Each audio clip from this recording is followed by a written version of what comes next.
एक समय की बात है, पहाड़ों के बीच बसा एक छोटा सा गांव था, जिसका नाम गरीब गांव था।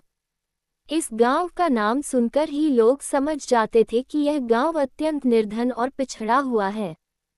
गांव में रहने वाले लोग बेहद गरीब थे।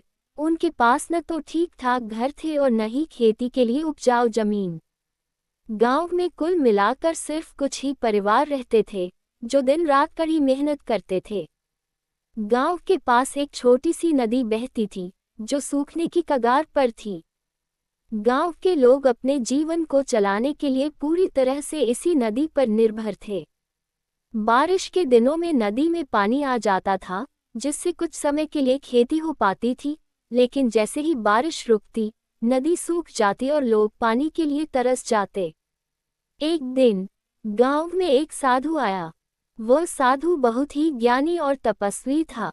उसने गांव की हालत देखी और गांव वालों से पूछा, तुम लोग इतने परेशान क्यों हो? गांव वालों ने साधु को अपनी समस्याओं के बारे में बताया। साधु ने उनकी बातें ध्यान से सुनी और फिर बोला, अगर तुम लोग एकजुट हो जाओ और मिलकर मेहनत करो, तो इस गांव को भी समृद्ध बना सकते हो। साधु की बातों से गांव वालों को प्रेरणा मिली। उन्होंने मिलकर गांव के पास की जमीन पर पेड़ लगाने शुरू किए। धीरे धीरे गांव के चारों तरफ हरियाली बढ़ने लगी। पेड़ों ने मिट्टी को बांध रखा, जिससे नदी में पानी भी ठहरने लगा।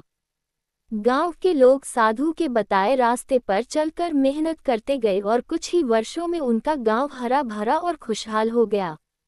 अब वह गांव गरीब गांव नहीं कहलाता था, बल्कि समृद्ध गांव के नाम से जाना जाने लगा।